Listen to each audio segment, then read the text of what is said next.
Hello friends, welcome back to my channel Ashutosh Math Science Classes. This is like class 9th subject physics, lecture number 2, chapter 2nd, force and laws of motion. In this video, I will discuss the first law of motion. Okay students, तो इस first law को discuss करने से पहले हम एक चीज discuss कर लेते हैं।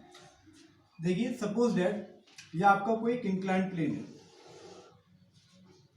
ये मैंने कोई सरफेस बना दी, इसके ऊपर ये इंक्लाइंड प्लेन रखा हुआ। ओके स्टूडेंट्स, और कोई मार्बल है, मार्बल को मैंने यहाँ पर पकड़ रखा है, अभी फिलहाल ये कैसा रेस्ट पोजीशन में, रेस्ट। ओके, अब मैं इसको अगर यहाँ से छोड़ दूँ, मैंने पकड़ रखा, इसको अगर मैं यहाँ से लीव कर दूँ तो क्या होगा, ये मार्बल नीचे की तरफ जाएगा।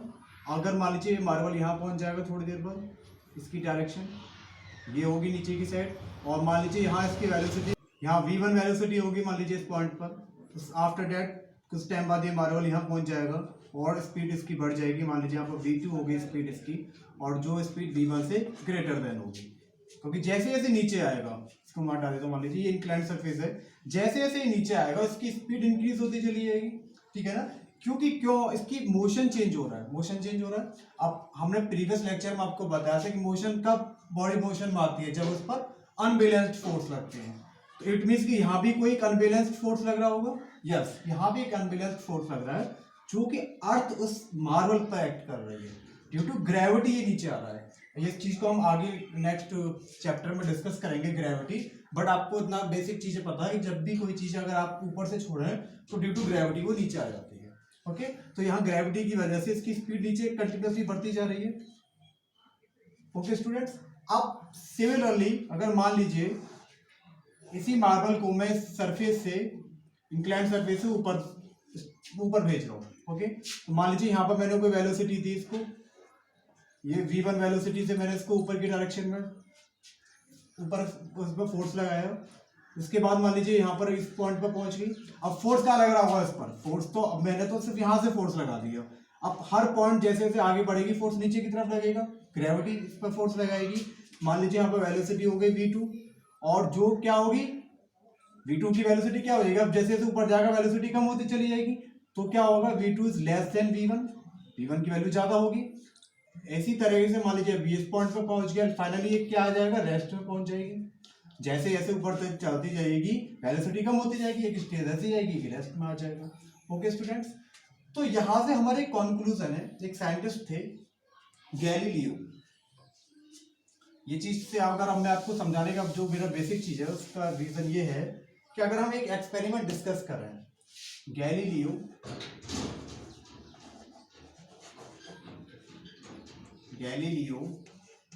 एक्सपेरिमेंट इन्होंने क्या किया था, देखिए एक किसी तरह से एक सरफेस ली थी, ये आपकी कोई सरफेस है, इस पर एक इंक्लाइंड प्लेन लेट कर लिया, और किसी मार्बल को इस पॉइंट से इन्होंने लीव किया इस तरीके से। ओके स्टूडेंट्स, मान लीजिए ये हाइट इसकी इस सरफेस से h रही होगी, h हाइट से इन्होंने इसको इंक्लाइंड सरफेस पे इस मार्बल को रिलीज किया। तो उन्होंने क्या देखा, जैसे जैसे मार्बल यहाँ पर पहुंची, उसके बाद यहाँ फाइनली इस पॉइंट पर आ गई, उसके बाद फिर उसने क्या किया, इसने ऊपर चढ़ना स्टार्ट किया, और उन्होंने देखा कि ये मार्बल ने जो डिस्टेंस कवर करी वो उसी पॉइंट तक करी जिस पॉइंट पर हमने इसको लीव किया था। मीन्स कि यहाँ पर ये जो पॉइंट है, ये इतनी पॉइंट तक इसने हाइट कवर करी। ठीक है ना, तो ये जो है इसका, ये भी क्या बोला जाएगा, ये इतनी ही h हाइट है, h हाइट तक ही इन्होंने ये देखा कि ये ऊपर तक गई।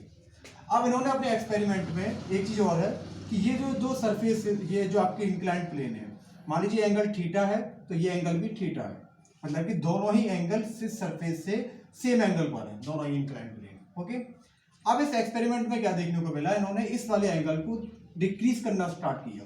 सपोज डेट अब इन्होंने ये वाला एंगल कुछ डिक्रीज करके इतना कर दिया। ओके, ये जो मैंने डॉटेड लाइन दिखाई, अब ये वाला एंगल है आपका, तो इस थीटा के कंपैरिजन में एंगल कम है आपका। ठीक है ना, फिर भी इन्होंने क्या देखा, ये मार्बल यहाँ से तो सेम, यहाँ से जैसे हाइट इस पॉइंट से निकल के जा रही है, आ रही है, और यहाँ पर भी इन्होंने देखा कि अभी मार्बल फिर अगेन इस पॉइंट पर पहुंची, मीन्स की सेम हाइट कवर करी। उसके बाद इन्होंने और एंगल को कम किया, अब ये थीटा 1 था, मान लीजिए एंगल थीटा 2 रहा होगा, ये एंगल थीटा 3 हमने लेट कर लिया। तो θ3 आपको देख रहे हो थीटा के कंपैरिजन में और ज्यादा लेस देन है।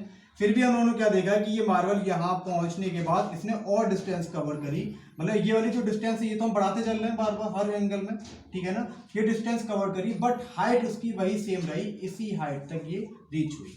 ओके, तो हाइट इसमें इस केसेस में क्या हो रहा है, हर उसमें केसेस में आपका सेम हाइट कवर कर रहा है। ओके स्टूडेंट्स, अगर कोई लॉसेस नहीं हो रहे हैं, ये एक और चैप्टर आपका आगे आता है वर्क एंड एनर्जी, अगर कोई लॉस नहीं हो रहा है तो वो पार्टिकल आप जिस हाइट से उसको लीव कर रहे हो वो उतनी ही हाइट कवर करता है, इफ अगर हम कुछ लॉसेस को नेग्लेक्ट कर दें तो, ठीक है ना। तो यहाँ पर हर केसेस में हाइट क्या हो रही है, सेम हो रही है। अब स्टूडेंट अगर मान लीजिए इस एंगल को मैं बिल्कुल जीरो कर दूं, थीटा की वैल्यू क्या हो जाए, जीरो हो जाए, तो इस केसेस में क्या हो जाएगा, ये लाइन ड्रॉ होगी सीधी लाइन, अब एंगल कुछ है नहीं है, थीटा बिल्कुल जीरो हो गया, मतलब कि ये लाइन शिफ्ट होके यहाँ पहुंच गई। तो इस केसेस में क्या होगा कि ये मार्बल यहाँ से नीचे आते आते और फिर इस प्लेन पर एक डायरेक्टली यूनिफॉर्म मोशन करने लग जाएगी, मीन्स कि वो कंटिन्यू मोशन में आ जाएगी, वो कंटिन्यू मोशन करती रहेगी जब तक कि उस पर कोई एक्सटर्नल फोर्स ना लगाया जाए, तो वो नहीं रुकेगी। ओके स्टूडेंट्स, तो ये गैलीलियो ने अपने एक्सपेरिमेंट में बताया। अब इसी की स्टडी न्यूटन्स ने की, और न्यूटन्स ने फिर अपना इसी के बेसिस पर अपना न्यूटन ने 3 लॉज को डिफाइन किया, ठीक है, जिसमें से हम डिस्कस करते हैं फर्स्ट लॉ ऑफ मोशन, जो कि गैलीलियो के एक्सपेरिमेंट से कुछ मिलता जुलता हो। ओके स्टूडेंट्स, जैसे पहले आप डायग्राम को नोट कर लीजिए फिर statement start. So now students, first law of motion, actually देखिए ये जो लॉ है आपका, ये इसमें कोई कैलकुलेशन नहीं है, कोई मैथमेटिकली ये लॉ नहीं है, ये सिर्फ एक थ्योरेटिकल लॉ है, इसको आपको थ्योरेटिकल बेसिस पर समझना है। स्टेटमेंट इसका कहता है कि an object remains in state of rest और यूनिफॉर्म मोशन अनलेस और until some external force, unbalanced force act on it. Means कि अगर कोई ऑब्जेक्ट है वो remains in state of rest, वो या तो रेस्ट में ही रहेगा, या फिर अगर यूनिफॉर्म मोशन में तो वो यूनिफॉर्म मोशन में ही रहेगा। कब तक रहेगा, अनलेस और अनटिल, जब तक उस पर some external unbalanced force, some external unbalanced force, देखिए मोशन के लिए अगर आपको चेंज करना है, इंक्रीज करना है वेलोसिटी या डिक्रीज करना है, तो वहां कैसा फोर्स लगाना होता है, आपको अनबैलेंस्ड फोर्स लगाना होता है, तो वो हमें अप्लाई करना होगा अगर उसकी पोजीशन में कोई स्टेट में चेंज करना होगा, वो एक्ट करना होगा, तभी उसकी मोशन में चेंज हो सकता है। तो यही आपका फर्स्ट लॉ ऑफ मोशन है। एक्चुअली अभी हमने जो लॉ डिस्कस किया था, एक्सपेरिमेंट जो डिस्कस किया था, उसमें ये इस तरीके से मार्बल को हमने अगर लीव किया एक इंक्लाइन प्लेन से, यहाँ पर हमने देखा कि वो क्या है, एक यूनिफॉर्म मोशन में कंटिन्यू आ गया, ठीक है ना। अब इस यूनिफॉर्म मोशन को अगर हमें रोकना है तो क्या करना होगा, एक एक्सटर्नल अनबैलेंस्ड फोर्स इस डायरेक्शन में लगाना होगा। अब देखिए अगर आप ये सोचें कि अगर इस तरीके से ऐसे यूनिफॉर्म मोशन कवर करता रहेगा, आप सोचेंगे कि ये ऐसा तो नहीं होगा पॉसिबल। तो देखिए अगर फ्रैक्शन, हाँ अगर फ्रैक्शन को हम काउंट करें तो ये जरूरी नहीं है कि पूरा कंटिन्यू मूव करता रहे, ड्यू टू फ्रैक्शन इस पर एक्सटर्नल फोर्स ऑलरेडी अप्लाई हो जाएगा और ये रुक जाएगा। बट अगर इस केसेस में जो हम जो डिस्कस कर रहे हैं गैलीलियो एक्सपेरिमेंट में, एक्चुअली हमने इसको फ्रैक्शन लेस इसको काउंट कर रखा है कि ये फ्रैक्शन लेस होगा। ओके स्टूडेंट्स, फ्रैक्शन लेस आप इसको किस तरीके से बना देते हैं, मार्बल को बिल्कुल फ्रैक्शन लेस कर दीजिए, इस पर कोई लुब्रिकेशन कर दीजिए जिससे कि इस पर बिल्कुल भी फ्रैक्शन ना लगे, तो इस केसेस में यूनिफॉर्मली मोशन करता रहेगा। ओके स्टूडेंट्स, तो इसको रोकना है अगर हमें तो क्या जरूरत होगी, सम एक्सटर्नल अनबैलेंस्ड फोर्स की हमें रिक्वायरमेंट होती है। ओके, यही आपका फर्स्ट लॉ ऑफ मोशन होता है, तो इसको नोट कर लीजिए। तो स्टूडेंट्स अब हम इसके एग्जांपल को डिस्कस कर लेते हैं कि फर्स्ट लॉ ऑफ मोशन के क्या एग्जांपल हो सकते हैं। ओके, तो देखिए सपोज दैट अगर आप किसी कार में या बस में ट्रैवल कर रहे हैं, मान लीजिए अगर आप कार में ट्रैवल कर रहे हैं, ओके स्टूडेंट्स, अगर सडनली अगर हम ब्रेक लगा दें तो हम क्या महसूस करते हैं, क्या फील करते हैं, हम एक आगे की तरफ एक धक्का महसूस करते हैं। ओके, तो वो किस वजह से होता है, वो फर्स्ट लॉ ऑफ मोशन की वजह से होता है। क्यों, एक्चुअली जब कार मूव कर रही है मोशन में, तो हमारी बॉडी भी क्या उसके साथ एक मोशन फॉलो कर रही है, उसी मोशन में चल रही है। अब क्या होगा कि जैसे ही ब्रेक लगेंगी तो हमारी बॉडी तो उस मोशन में ही कंटिन्यू रहना चाहेगी, अब तक रहना चाहेगी जब तक उस पर कोई फोर्स ना अप्लाई हो, ठीक है ना। अब वो यूनिफॉर्म मोशन में थी तो वो यूनिफॉर्म मोशन में रहना चाहती है। जैसे हम उस पर एक फोर्स अप्लाई करते हैं, फोर्स लगाने पे क्या होता है कि हमारी बॉडी तो मोशन में थी तो मोशन में जाना चाहती है, जिसकी वजह से वो आगे की तरफ हमें धक्का लगता है। ओके, तो यही रीजन होता है। अब देखिए अगर हम जब आगे की तरफ जो धक्का लग रहा है उस चीज को हम क्या कर रहे हैं, अपोज कर रहे हैं, जैसे हमने ब्रेक दबाया लेकिन हमारी बॉडी फिर भी आगे जाना चाह रही है, तो इस टाइप की जो प्रॉपर्टी होती है उस प्रॉपर्टी को कहा जाता है इनर्शिया। इस प्रॉपर्टी का नाम क्या होता है? इनर्शिया। तो इसको अगर मैं इनर्शिया की बात करूं तो बेसिकली इनर्शिया क्या होता है? तो देखिए इनर्शिया को अगर हम एक्सप्लेन कर किया जाए तो it is the property, it is the property, ये किसी भी ऑब्जेक्ट की कोई प्रॉपर्टी होती है, it is the property which resist means होता है बेटा अपोज करना किसी भी चीज का, which resist to change in state of rest or motion। Okay, means अगर ये क्या है, एक प्रॉपर्टी है जो किसी भी, अगर आप स्टेट में है या रेस्ट में है, सॉरी स्टेट बोलो, अगर आप रेस्ट में है या मोशन में है तो उस चीज को चेंज करने के लिए वो अपोज करती है। रेजिस्ट मीन्स क्या होता है? अपोज करना। तो एक्चुअली जब हम कार में मूव कर रहे थे तो जब हम क्या थे? मोशन में थे। अब हमने ब्रेक उस पर अप्लाई कर दी तो हमारी बॉडी तो अपोज करेगी रुकने के लिए, तो क्या होगा? वहां पर इनर्शिया फॉलो होता है, ठीक है ना।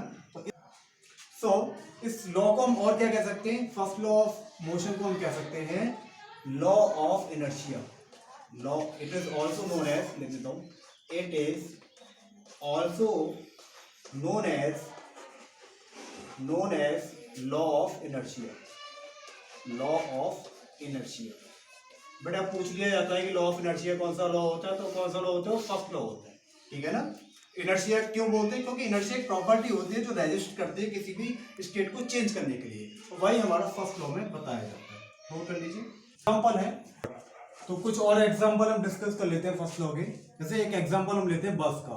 अगर मान लीजिए कोई बस रुकी हुई है, ठीक है ना, और उसमें हम खड़े हुए हैं, बस में सीट पर नहीं बैठे हुए, खड़े हुए हैं, तो अगर बस सडनली चलना स्टार्ट कर देती है तो हमें क्या महसूस होता है? पीछे की तरफ एक धक्का महसूस होता है। ओके स्टूडेंट्स, तो इसका रीजन क्या होता है? देखिए जब हम बस में खड़े हुए हैं तो हमारी बॉडी का जो निचला पार्ट है वो बस के कांटेक्ट में है, और बस ने सडनली मोशन करना स्टार्ट कर दिया, तो जो निचला पार्ट है वो तो मोशन में तुरंत आ जाता है बस के, और जो ऊपर का पार्ट है वो इनर्शिया की वजह से, इनर्शिया भी आपको एक्सप्लेन किया था कि क्या होता है? रेजिस्ट करती है। अगर हम रेस्ट में थे तो रेस्ट में रहना चाहता है बॉडी, तो ये ऊपर का हिस्सा रेस्ट में रहना चाहता है, जिससे अगला हिस्सा तो मोशन कर जाता है लेकिन पिछला हिस्सा अभी भी वही रहना चाहता है, तो जिसकी वजह से हमें एक पीछे की तरफ धक्का महसूस होता है। ओके स्टूडेंट्स, और जो कार वगैरह के एग्जांपल है, जैसे कि कार में सीट बेल्ट हम क्यों यूज करते हैं? उसका रीजन भी यही होता है कि वो आपके थोड़ा क्या होता है, एक फोर्स लगा देता है सीट बेल्ट। जब आप ब्रेक लगाते हैं तो आप आगे की तरफ जाएंगे इनर्शिया की वजह से, क्योंकि आप मोशन में थे तो आप मोशन में जाना चाहेंगे। तो सीट बेल्ट उस पर एक अनबैलेंस्ड फोर्स अप्लाई करता है, जिसकी वजह से वो आपके मोशन को थोड़ा स्लो कर सकता है। ओके स्टूडेंट्स, चलिए अब कुछ एक्सपेरिमेंट से भी इसको समझ सकते हैं। जैसे सपोज दैट आप एक कार्डबोर्ड ले लीजिए, एक गिलास है आपका, एक कार्डबोर्ड ले लिया आपने, और मान लीजिए इस पर एक कॉइन आपने रख दिया। कोई हैवी कॉइन ले लेते हैं, 5 रुपीज़ या 10 रुपीज़ का आपका एक कोई कॉइन है। ओके, ये इसके ऊपर एक कॉइन रखा हुआ है। अगर मैं इस कार्डबोर्ड पे एक फोर्स अप्लाई करूं, यहाँ से इस पे एक फोर्स अप्लाई करें, तो हमें क्या देखने को मिलता है? हम देखेंगे कि कॉइन आपका जहां था वो वहीं पर इसमें अंदर चला जाता है, कार्डबोर्ड आपका निकल जाता है। ये एक्सपेरिमेंट आप करके देख सकते हैं। तो किस वजह से ऐसा हुआ? ये क्या, ये रेस्ट में था, ठीक है ना, आपने फोर्स अप्लाई किया था कार्डबोर्ड पर, जिसपे ये तो ऑलरेडी आपका रेस्ट में रहना चाहता है, इस वजह से ये इसकी पोजीशन में कोई चेंज नहीं हुआ, ठीक है ना, क्योंकि इसमें क्या, इसका इनर्शिया ज्यादा है, इसका मास ज्यादा है, तो इसके लिए इसको इनर्शिया बहुत ज्यादा अप्लाई करना पड़ेगा। ओके, तो कार्डबोर्ड तो निकल गया लेकिन ये अपनी ओरिजिनल पोजीशन में इसमें रह गया। कुछ और एग्जांपल है, जैसे कि आप कैरम बोर्ड वगैरह में देखें, तो कैरम बोर्ड में हम कभी कभी देखते हैं ना, एक कॉइन के ऊपर सारी कॉइन इस तरीके से रख लेते हैं, अगर हम नीचे वाले को स्ट्राइकर से अगर हिट करें, तो अगर मान लीजिए इसको मैं इधर की साइड शो कर देता हूँ। जैसे मान लीजिए आप कैरम बोर्ड है, कैरम बोर्ड में आप एक के ऊपर एक कॉइन इस तरीके से सेट कर लेते हैं, और स्ट्राइकर से आप सबसे निचले वाले को हिट करते हैं, तो कभी कभी आपने देखा होगा कि ये वाला कॉइन तो निकल जाता है, बाकी के ऊपर के जितने भी थे वो एज ए केस इसको ऐसे सेट हो जाते हैं। तो इस वजह से क्या है, किसकी वजह से हो रहा है? लॉ ऑफ इनर्शिया की वजह से हो रहा है, क्योंकि ऊपर के कॉइन्स को इतना फोर्स नहीं मिल पाया जिससे कि वो अपने रेस्ट पोजीशन को मोशन की पोजीशन में कन्वर्ट करता है। बट नीचे वाले कॉइन में आपने पूरी तरह से स्ट्राइक किया है तो ये तो मोशन में आ गया, बट बाकी के जो है वो ऑलरेडी रेस्ट में ही रहना चाहेंगे। किस वजह से रहना चाहेंगे? क्योंकि फर्स्ट लॉ ऑफ मोशन की वजह से रहना चाहिए। ओके स्टूडेंट्स, तो आई होप आपको ये एग्जाम्पल कुछ समझ में आए होंगे। तो अब नेक्स्ट जो हम डिस्कस करेंगे वो करेंगे सेकंड लॉ ऑफ मोशन को। तो आपका जो होमवर्क रहने वाला है, कुछ ऐसी एक्टिविटीज आपको प्रिपेयर करनी है कि जिससे आप फर्स्ट लॉ को इस तरीके से एक्सपेरिमेंटली प्रूव कर सकें।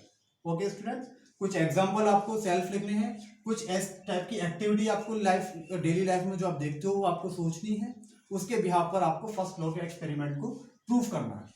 यही आपका होमवर्क होगा।